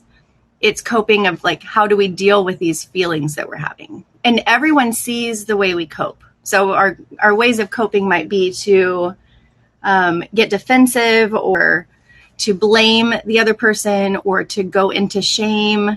It might be controlling, like we might be more geared towards controlling people, or even acting in a way that is to escape the pain. So one of the goals that I do when I work with people to identify their pain cycle is first figure out, how are you coping? So when a difficult situation happens, so Ryan, maybe we can just do this now. Ready? Are you unmuted? Okay. So Ryan has this interaction with Andrea. Is this an okay one to use, or do you want to use a different one? Well, I was like, oh, I'm going to be brave. I was going to suggest a different one, if that's okay. Yeah. Would it make sense if I like kind of paint the picture of what it is? Yep. So this is one that happens to me fairly regularly, and it's much more recent, which is mainly why I want to use it. Just because that other one was a while ago, and we were just young kids. But basically, I work from home. I'm the only one at home during the day. Andrea takes the kids to her mom's house and mom and dad's house to watch the kids. And then I intend to prepare for them to arrive home by doing some things to prep dinner. Like she is normally, we like batch process things on the weekend. So it's just like getting the plates out, setting the table, wipe the table. In the summertime, if we're eating on the deck, like put up the umbrella, bring the high chairs out. So there's, 10 to 20 steps of just like getting things out. Well, because of my ADHD and my time blindness, many times, like we've tried to put in all these different things where like, she'll call me on her way home. Hey, I'm coming home. Like, get started. Like, okay, got it. But then so many times I'll say like, I'm just going to do this one more thing. And then I'll go do that because I still have plenty of time. And Michelle, you and I kind of shared this story a little bit where when I hear the sound of the garage door going up, that in my mind triggers something where it's like immediate shame, defensiveness, embarrassment, basically, because from an outside perspective, and I'll say from Andrea's neurotypical perspective, like you've been home all day, 8 or 9 hours, we haven't been here. Andrea's already cooked all the food. She just needed me to fill the cups with water, put the stuff in, put it in the microwave. It's not that hard. But those of us with ADHD understand like sometimes that doesn't matter. Yep. So what then happens is she will feel resentment because I told her I was going to do it. I repeatedly am not doing it. And so she's feeling disrespected, like she has to do everything. And then I'm feeling terrible because I did intend to do it, but I gave in to the temptation of the dopamine of like, oh, I can just do this one more thing real quick, which is, it's a lie. I can't. So anyway, those are really challenging for me because it's a fairly regular challenge that we come up against. Yeah. I already could hear some of it. So I wish that I know I can. Here's what's happening in my head. I want to share Do you want me to have what the Tim pain cycle looks like. Does Tim have the copy or do you have that? Or I think I can do it. I'm just saying out loud. Hey everyone, we did a dry run yesterday, okay? So don't ever say that folks with ADHD can't practice because we did. Oh, see, you can see the screen. Can you see it? There it is. I can't see. Oh, you did it. I don't know how to move. Okay, sort of. All right. That's okay. I don't have to see. There we go. Everything else. Okay. So when I hear Ryan's story, I definitely heard. So this is what the pain cycle looks like. There's an experience. So the experience was Andrea had an expectation that Michelle, Ryan. can you pause just for a second? Tim, I think we may need in the comments, which Michelle's doing a great job not looking at. Mm-hmm. They're saying that the poll didn't go away and that they're not seeing things. It says I still have a poll on the screen is what people are saying. All right. Cool. Thanks, Michelle. Sorry to interrupt. I just wanted to make sure everyone could see it. I can handle it. I got it. Yeah. I don't remember where I was. No, I do. I remember. Do you ever get interrupted during a session by... Think about it. No, I don't know. My clients don't interrupt me because I don't talk much. Isn't that interesting? I'm like very rarely talking. Okay, cool. So is everyone... Okay, let's see. People are saying tap the top of the poll, the poll to minimize. All right, everyone. Okay, I know that we're all kind of learning together, so thanks for sharing this. We're all trying to figure it out too. Tim, do you have any thoughts? So at the top of the poll, there should be like an arrow, and if you click that, it should just disappear. So can everyone just kind of like chime in to let us know if you can see? It says I'm at the top of the poll. There's no arrow down. There's no arrow down. Darn, it doesn't. It will be okay. It'll be okay because actually, anyone that has seen this. All right. Some people are saying that they can see it though. So anyway, but yeah, I think if you talk us through it, Michelle, we should be able to. I can still talk you through it. So for those that can't see it, it is just 4 circles because it helps to have a visual, and you will get these. You will get all the slides. So the 4 circles are partner 1 feels, and then partner 1 copes, and then partner 2 feels, and partner 2 copes. And so it's just a cycle that keeps going, and we run right into each other. And so it's really important to understand your own pattern. So what your own cycle is, like when I feel this, I cope this way. And it's really helpful to know your partners because this can lead us. Eventually the goal is you can see this pain cycle coming. So now I'm much less surprised when my husband and I get into any kind of our pain cycle. We call it, actually this came from the ADHD conference. It wasn't the one that Ryan and I went together, but it's like we're basically in our pool. It's our limbic system that like everything is overwhelming. You don't want that. We want to understand what our cycle is so that we know how this impacts our relationship. So Ryan, your story is the situation, and you can interrupt me. I actually can't see you now because I can only see my screen. Okay, no, so I'm right with you. Okay, you verbally interrupt, and I will be okay. Okay. So the situation was you had a few things to do to prepare dinner and to get the table set. Didn't have that done because #ADHD. And you had one more thing you could do, right? Which I imagine that everyone understands. Oh my gosh. Yep. I'm actually curious how many people are thinking about the garage door and are triggered by it as well, because it's a sign that if it's a garage door, it's someone either older than us or someone the same age, and they will have expectations of us. And that will be a whole other study. Well, yeah. And just as like a quick, I just want to dip into that trigger just for a second, because there's so much more in that, because, and is it okay if I share this part too? Mm-hmm. Okay. So in my mind, I have everything ready. I'm not like ideal scenario. I have everything ready. I hear the garage door, and instead it should be a trigger for like, yes, like my favorite people in the whole world are home. And I can go like run, throw open the door, and like help Andrea unload the bags, pick up our kids, give them a big kiss, and like carry them and say, "Oh, what are we doing to play? It's gonna be so much fun." But instead, it's immediate like that is because we have time blindness, that sound is like the first confirmation, because we always have this overflowing optimism, like, oh, we'll be able to get it done. Like, I can squeeze in this one more. She's at least 5 minutes away. And then as soon as I hear that, it's like, game over. You have again failed to prioritize correctly. You've let down your wife. So now, of course, I'm scrambling to like try to pull all stuff together. So as a result, I don't help Andrea with her bags. I'm getting goosebumps right now, by the way. See?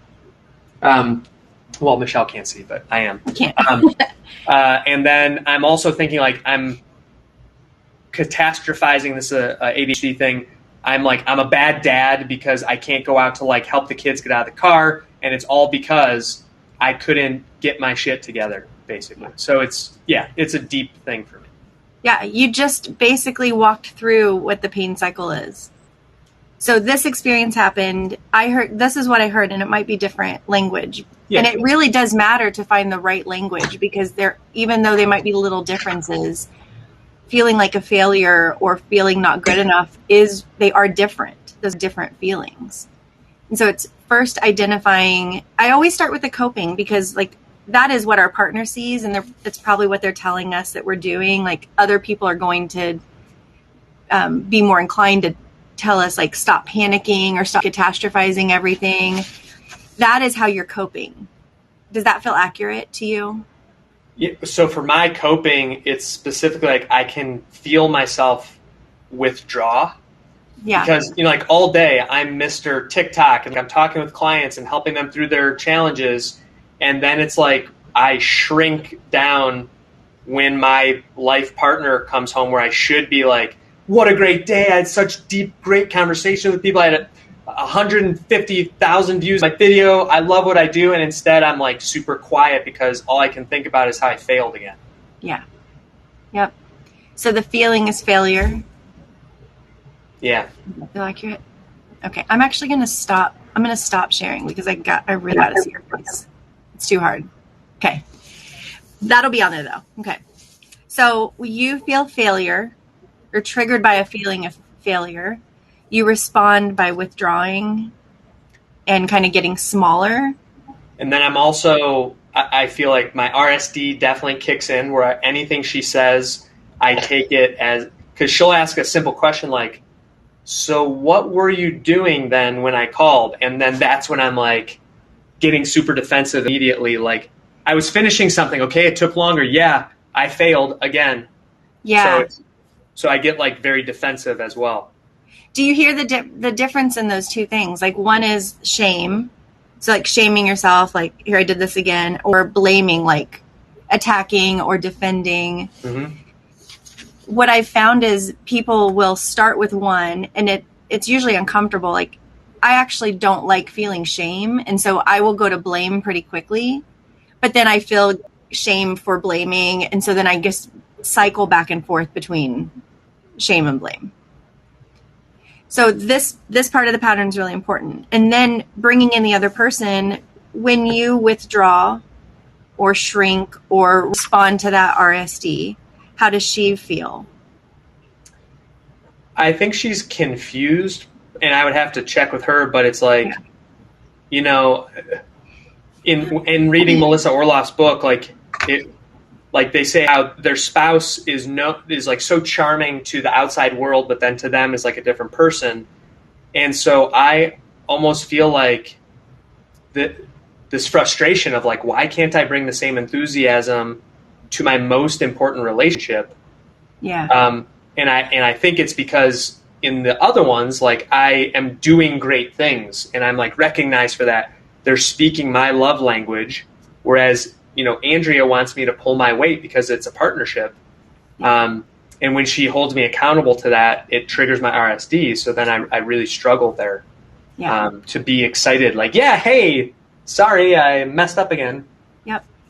I can tell you, since Andrea's not here, I can tell you what would happen for me in this situation is I would feel like I wasn't measuring up or not doing enough. And then I would turn it to blame and say, well, are you doing as much? Like, are we doing the same amount? I do all these things. Yeah. And then if I do any kind of attack, it can trigger, it can go right back. It can go right back to triggering that sense of failure. So if there's any attacking that someone does towards you, it can trigger that failure, and then it's just a cycle. Big time. And there's, without having this be the Ryan therapy session, there is a lot of that. And again, as I was doing this research to prepare, I was feeling all this on such a deep level because Andrea truly has done so much to support me and help me and pick me back up when I've fallen down time and time again. But also, what Melissa Orloff says is that the ADHD person has to do the fixing. And I think, Andrea is a very type A person, and she wants to try to help me. She's a physical therapist, is her job. So she helps people to rehab, and she tells them what to do to get better. So I also try to keep that in mind as well, that this is just her personality. She's trying to help me, hey, do this and it'll be better. And that it makes me shut down though. Yep. So the pattern that happens, and I do share this, and my husband has been okay with it. So I didn't ask him today, but I'm pretty sure he'd be okay with it. So his personality, he's an architect. And so his personality is to make sure things are safe, make sure things are secure, right. Make sure you don't. So as a business owner, there have been so many times that he has said, so how's your business plan coming? And I don't even I am immediately triggered in my pain cycle as assuming I haven't done enough or haven't done what he would have expected me to do. And it's like a shutdown. So then I shut down. And then if I shut down, that's unsafe to him because he doesn't know what's coming. It won't be predictable. Right. Which triggers his pain. And so the whole idea of this is learning how to do soft startups. So before he asks me how my business plan is going, he will say, can I be helpful to you in any way? I know you're doing a lot of really great things.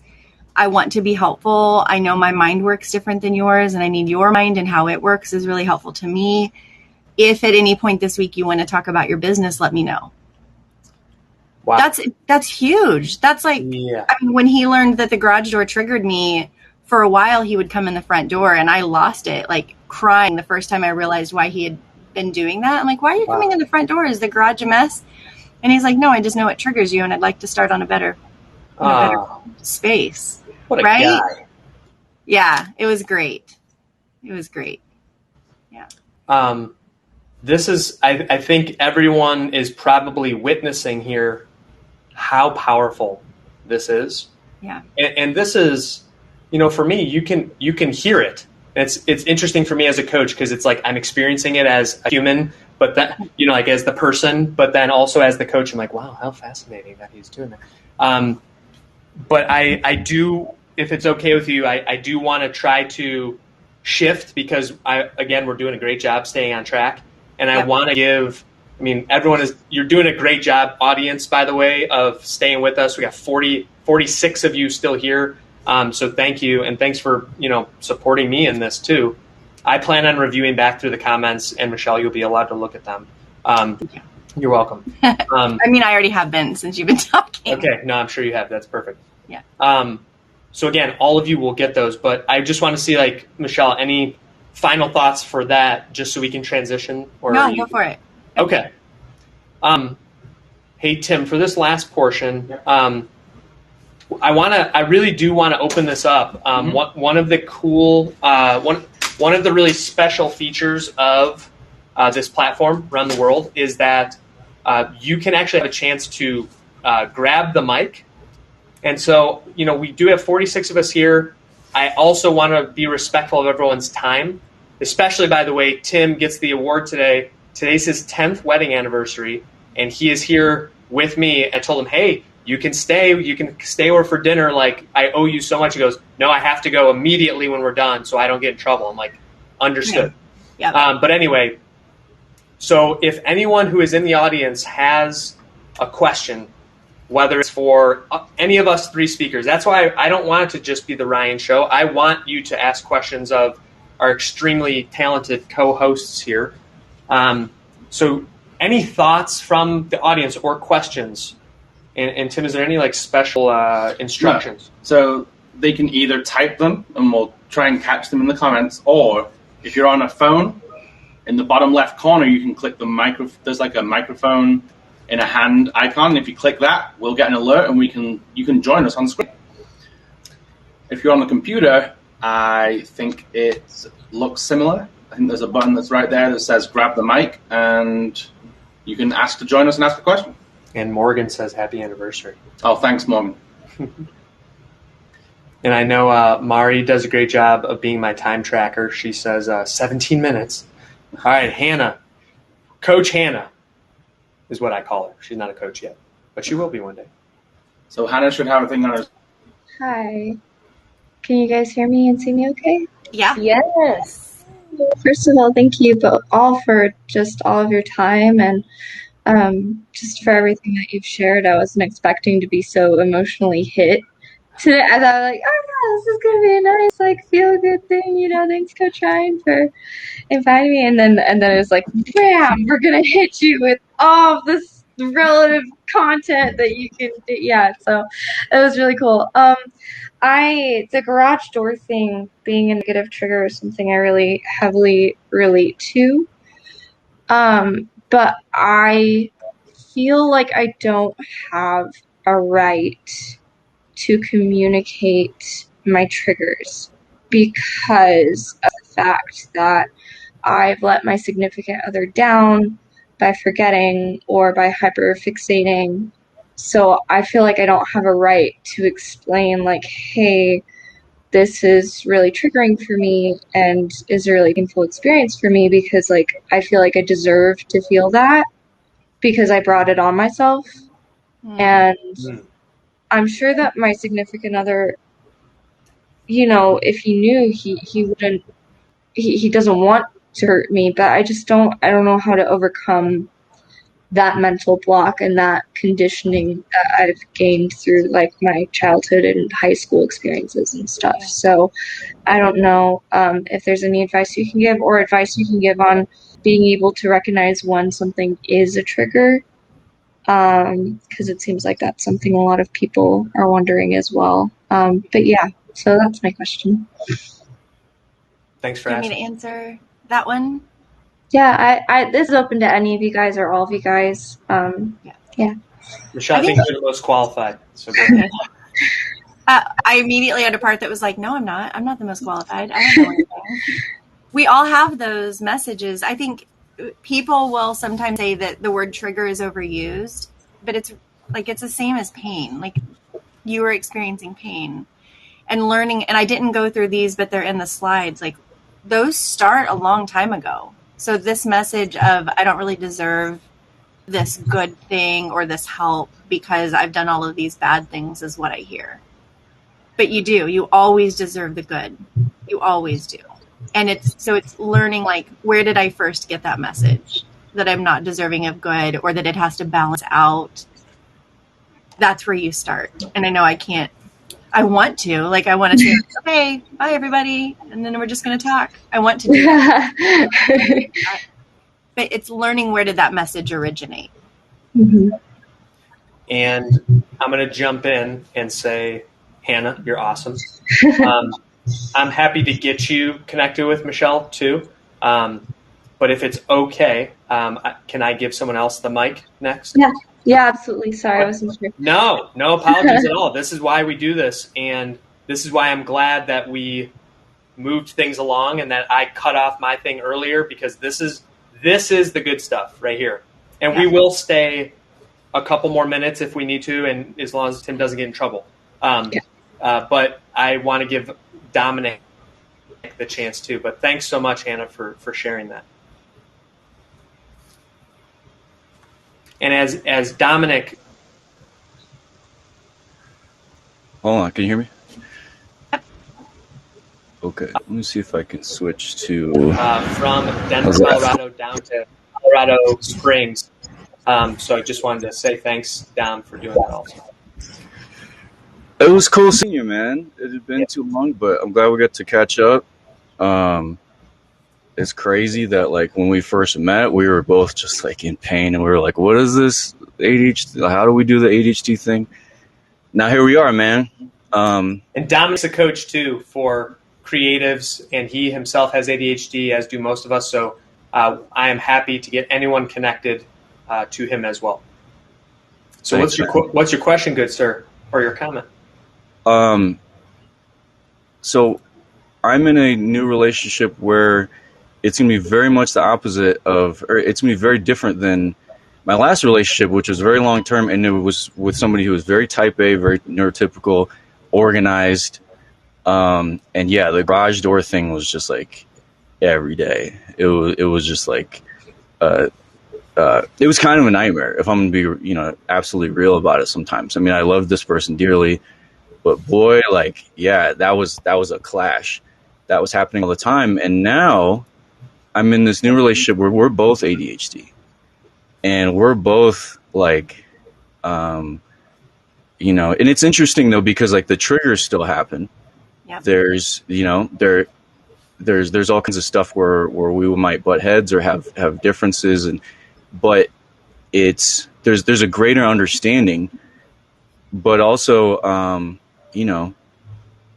basically my question is, do you have any general thoughts, or like can point to some resources in terms of like what a couple might do when they're both dealing with ADHD together, especially because there's so much growth happening. Like, she's very smart and enterprising and working on herself, and so am I. And so even though it's awesome that we understand each other on a very interesting way, we're also growing and changing and evolving a lot.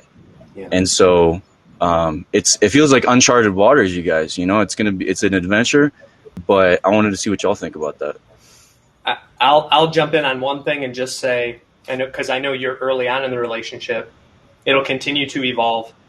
Andrea and I are still trying to figure each other out, and there's no new things you'll uncover. That was just one comment I wanted to make before anybody else chimed in. Yes, sir. Samantha, do you want to share anything? I don't want to jump in all over. Yeah, I mean, I would say, at least for me, there's the personal work. And my wife came to me at one point, because I'm very into personal growth and development, and I do all the subconscious work that I do with other people, with myself, and which has just healed all kinds of stuff. But the thing is I had just finished a session. I had done this huge shame release. It was incredible. I leave, and she takes my hands and she goes, "When do we get to heal?" And it was like I had done all of this work individually, and she was doing work individually. And then it was like, now that we are feeling more, like I finally had recognized myself as a whole person, and she's a whole person. So she goes, "Great. Now this is a third unit. There's you and there's me, and then now there's us." And so, so that would be my advice, is to get into something together. Continue to do your separate work to make sure that you can bring the best to that togetherness, but it's a third option. Yeah. Beautiful. Awesome. Thank you. Yeah, that was really good. I think one thing I want people to know is that there are resources out there. There's a lot of barriers to mental health or coaching or like any of the work we're doing. I know it would be easy for me to say, like, find a therapist that would help you through this. I hear a lot of people say, "I can't afford therapy," or "I don't have time." There are a lot of resources in our community. That's one of the main ways that I built my practice, is to have interns who are providing therapy at a graduate level. They're trained, they're supervised, but finding those kind of resources. So if you can afford it, pay all the money for it. If you can't afford it, find places that are offering lower cost. So don't let that access be a barrier.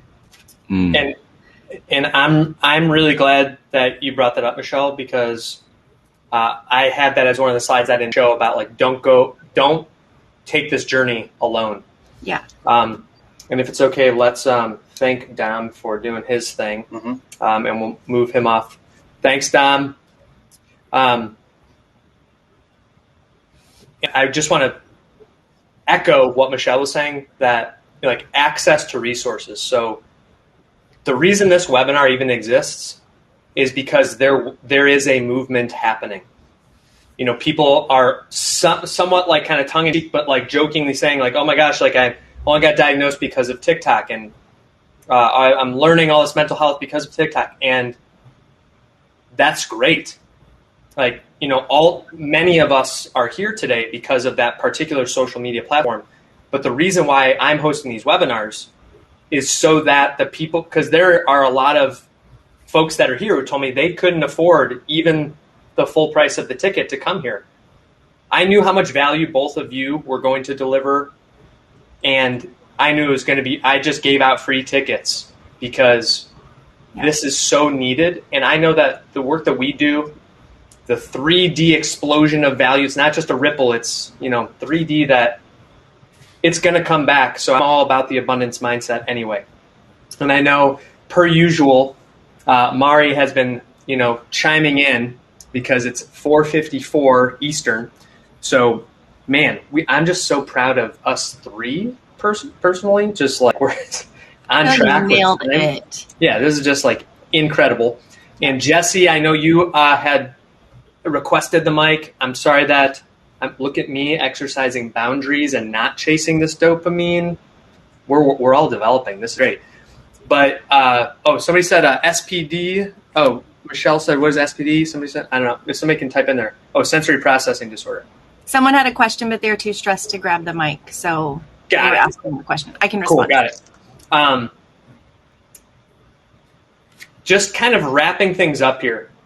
I just, again, want to thank everybody. We've only just dropped off a couple of people, and that to me speaks volumes. For everything, all of the love and energy, where attention flows, energy goes, that everyone here has put into this. So many of you have encouraged me to continue on in my journey and doing this. We're going to continue providing this monthly. Andrea asked me that. She's like, so you're so stressed out. Like, are you sure you want to go through this every month? I'm like, well, we're just starting, so it's not going to always be this stressful.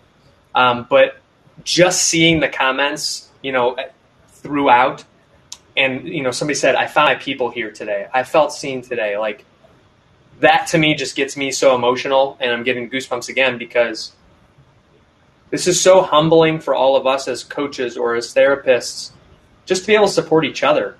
I mean, as you heard Michelle say, and you obviously heard me say as I went through that exercise, like, we don't have this figured out. But what's interesting about ADHD, and obviously there's a lot of different flavors, but many times we can help others way more effectively than we can help ourselves. So that's why it's almost this like side benefit of me surrounding myself with all these great people that when I'm struggling, I could be like, help, and they come to my rescue. So I just want to say, like I end some of my lives, I just want to tell all of you how much I love all of you. And I just drop that very sincerely because, it's more like a dropping out there as opposed to drop, not like, ooh, did you see what I did there? But more of just like, I put that out there because I do care about all of you so much. And I want to thank the Academy. No, but I wanted to just say thank yous to all of you for being here, for spending the time, for being vulnerable and sharing some potentially painful things. I pledge that by the end of next week, and if I don't send it, I want you all to come get me. But we want to send this follow-up because we do have so many resources that we want to share. And that reminds me of some of the things we're going to share, like the Attention Deficit Disorder Association. There are very affordable resource groups and groups that you can get together with. So I want to say thanks to all of you. I want to say thanks to the team, specifically Nancy, who's checking in all the way from Kenya. She helps me out on so much. Avery, who is here, who helped me on the PowerPoint. Obviously, my wonderful co-presenters, Samantha and Michelle, for everything you brought. And of course, Tim, who per usual saved my life with getting everything ready and helping everything to run flawlessly. So I just want to make sure I thank and also Grace Boyle. I don't know if she's on here or not, but everyone who helped. I just appreciate all of you. And then quick announcements. One of the other cool things, and get ready, Tim, this part's for you, of this platform is we get to take a group selfie. Yes. They call Good job remembering. A group fee. I think it's kind of weird. I'm just going to call it a group selfie. So get ready, everyone.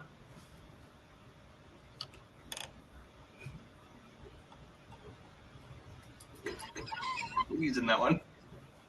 Absolutely. We're using that one for sure. Uh, Oh, my Nailed eyes are it. closed. Come on. Whatever. I wish I would have done it faster so then I could have watched Samantha and Ryan take their selfies because that's probably really fun. Yeah. Mine actually looks like I've been at the Margaritaville bar for way too long, but that's okay. But that's all right. It's fun. Can We're you be just, there too long? Probably. You probably can. no, well, I see what you're saying. And in closure, at least I think we can, shall we say where they can find us for more Please.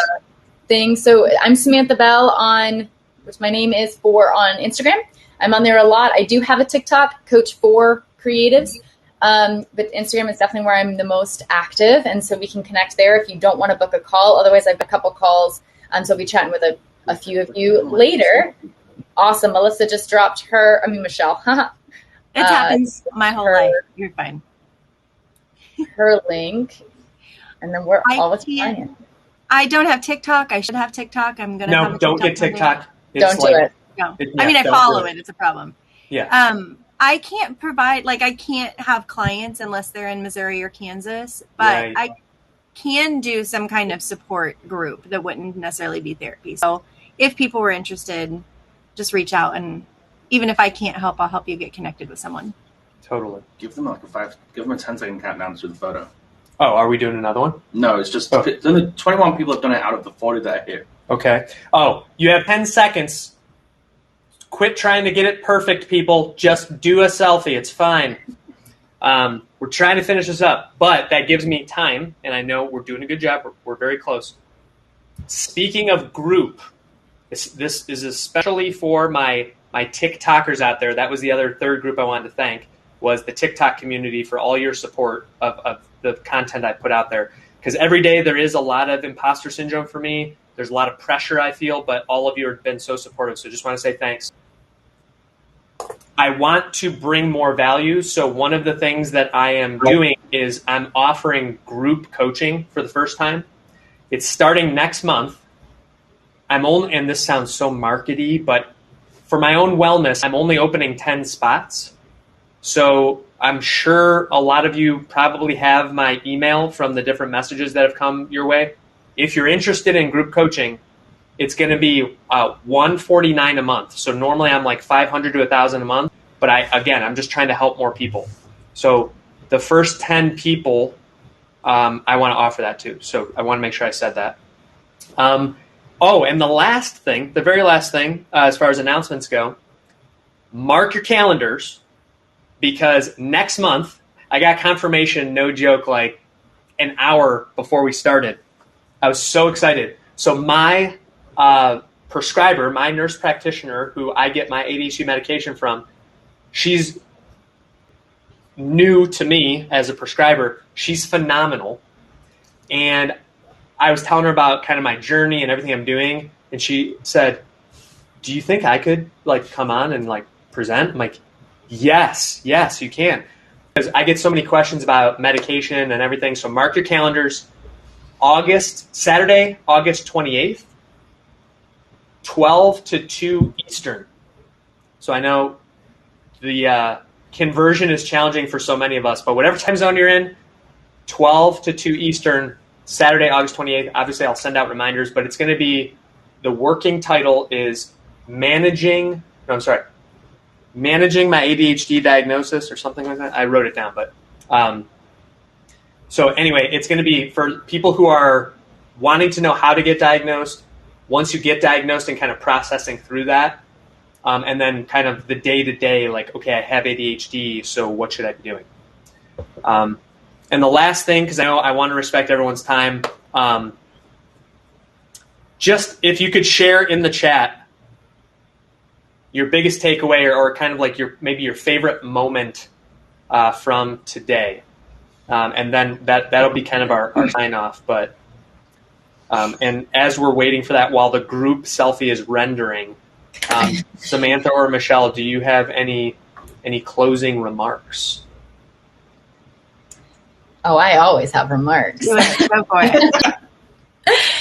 I just want to offer a little bit of my story, and take it how you will, with how I dealt with a lot of shame and judgment and a lot of things that have been resonating here. And through different therapies, both talk and the subconscious modalities, some of you had asked, I do hypnosis, the EFT tapping, I do time, which is generational, clearings, and NLP, as well as I'm a life and success coach. So that paired with the therapies, paired with medication, paired, getting your health from all the different angles has just really changed my life a million degrees, which I don't even know how many circles that is. So I also want to challenge the idea of scarcity and lack, and I can't afford this and I can't afford that. And I just want to leave you with the question of, but can you afford not to? Ooh. With whatever it is? Like, what is the cost of not doing whatever it is? And I just want to leave that there. Yeah. Okay. My closing remarks for those of you who have ADHD is just remember that ADHD is a part of you, but it does not define you. So don't let the challenges that you may be experiencing in your relationships, don't let ADHD be the reason why you don't invest the time and the energy into making those better. Because if you surround yourself with people that are like the ones that are here today, you can already see all these valuable things that can help us. We just sometimes have to, Hannah put it so beautifully earlier about she didn't have the words. She didn't feel like she could express that. So just know that your voice is valuable. We're all here to support you. This is all one big family. And I really hope that you come back each month, because we're going to keep bringing you value and bringing people who can help to just let you live a happier life. So thanks, everybody. Good job, Ryan. We did it. Bringing us together. Yeah, thanks, Ryan. I don't think 6 minutes over is actually over. That doesn't count for us, right? I feel like we definitely get like a buffer time. I also feel like a bit of buffer. So yes, with the selfie, I feel like we went over also because the selfie is still processing, and you can't exit before that. It will. You're absolutely. We're not even like we were ready to be done at time. Yeah. This is a digital issue. This was a digital delay. A digital gift. DD. Yeah, it's like not a designated driver anymore. It's a digital delay. And I'm going to literally hang my whole hat on that every time. Great. It's 10 p.m. there. You need to sleep. Yes. And Melanie, you were here the whole time. That's my neighbor down the street. So her and her husband, Joe, they've been so super supportive. They came down the one time. They're like, so their kids, like they call me like Mr. Ryan. So she's like, so I was on TikTok today and I was like, wait, is that Mr. Ryan? Like Mr. Ryan's like TikTok famous? I'm like, I'm just Ryan, I'm just your neighbor. But anyway, the fact that she's here, it's so funny. I want to give a shout out. Is it Mari? Yeah. If Mari has ADHD, I don't know if Mari has ADHD. She does have ADHD in a very That was way. like a tremendous task to keep someone on task. So she is one of my greatest accountability partners. So we connected through TikTok, had just like some really great conversations. And she is a paramedic, or as she likes to call it, a paramagician. And she is just so perfectly suited, as so many ADHDers are, for, thriving in that crisis zone. Yeah. So, she's told me about all the kind of horrific things that she handles regularly. But yeah, she just locks in and is just very straightforward with me, which is great. So she's, I'm so lucky for all the people who are on here. I don't know if Hannah is still in here, but she reached out to me through TikTok, and then she's now like my designated focus mate. Like she helped me a lot this week, and she's just great. Torian's got here it is. How do you handle the trigger being internally focused instead of externally lashing out at your partner? I tend to self-blame very heavily. Awareness is my short answer. It's a practice. So I am now at the point in my practice where when these voices come out to me, I know when they're fear, I know when they're ego, I know when it's hormonal and I'm PMSing, I know when it's defensiveness. They all sound and I receive them all differently. Mm-hmm. And so when triggers and things come up for me, I had an ego moment and I did a clearing with someone, cleared procrastination. They had this whole huge thing. They went and posted about it, didn't mention me or the session. And I was like, okay, that's fine. Whatever. Well, then we're in a group Zoom like this. And she had the spotlight, talked about all the changes that she made and all the things she was going to do, didn't mention me or the session. And it stung. And I was able to immediately identify it as ego and say, okay, I hear you. What do I actually need from this? And, and breaking it down and realizing that trigger wasn't about my validation as a coach. It was about the energy work that I'm doing. I'm the only energy worker in my family and my, very close community. I wanted to validate my practice, not myself. And so the awareness that is built as you do this kind of stuff, you're able to, when that happens, I didn't lash out at her because I knew immediately it wasn't about her. It was, okay, what just happened? And then I was able to turn it around and go, oh, okay. I really just wanted my practice to be validated. And I said, okay, well then why do I practice? To help people. Was she helped? Yes. So is that validation? Yeah. You know what I mean? Like what she talks about or doesn't talk about isn't any of my business. Yeah. Wow. That's really good. That's very hard to do. Do you see why I brought these two on today? I mean, they're just absolute all-stars. So for people starting, for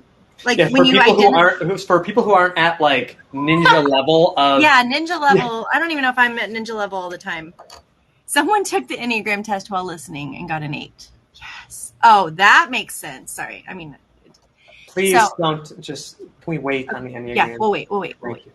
So it's ideal to know, like, if you know your pain cycle, then when you get close, when you have an interaction with your partner, even if it's hours or days or weeks or months later, when you're like, oh, that's what was happening. So even Ryan processing his pain cycle here and coming to some awareness, eventually you just grow your skill and your ability to recognize it, sooner, even if it's after, like you're able to recognize it.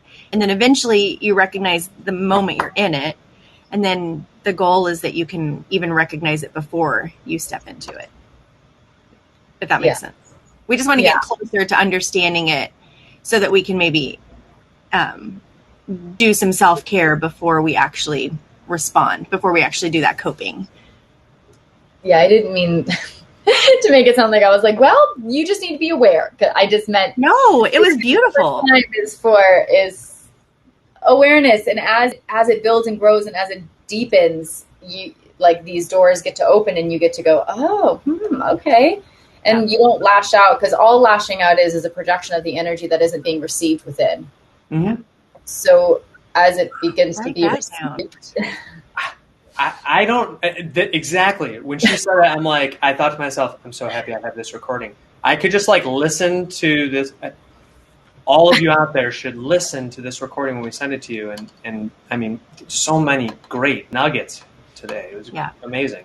I think it was beautiful what you said, Samantha, because it gives like anyone that's feeling really far away from understanding themselves or their partner, it can give hope for like, you can get there. You can. I'm not there all the time. I'm most certainly not there all the time. I really resonated with the example you gave too.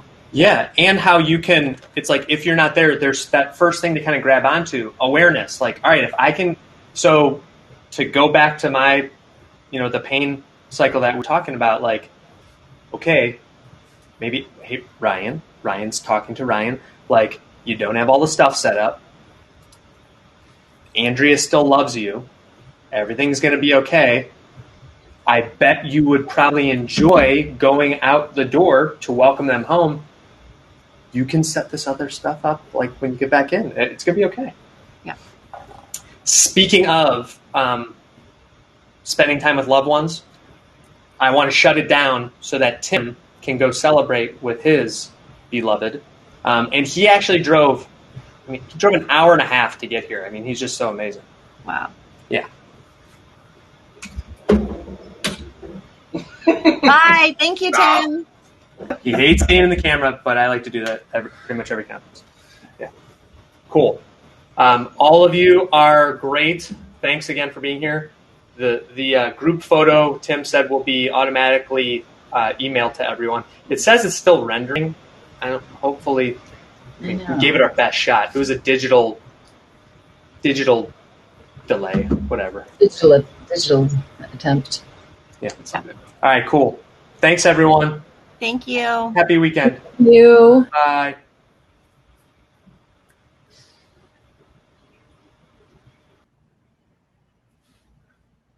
So, Can you click that? Can I exit out of the rendering the final photo, or will it ruin it for everyone? you can exit out. Okay. Cool. Well, I'm gonna do unplug Okay. camera. I'm still here. Stay with me. Stay with me. You can mute. If we hit stop streaming, then can we keep talking with them or what? I can still hear you. I know. Cool. You can still hear me. Like people in the comments, like these guys are stupid. Yeah. Stop streaming now. Yeah.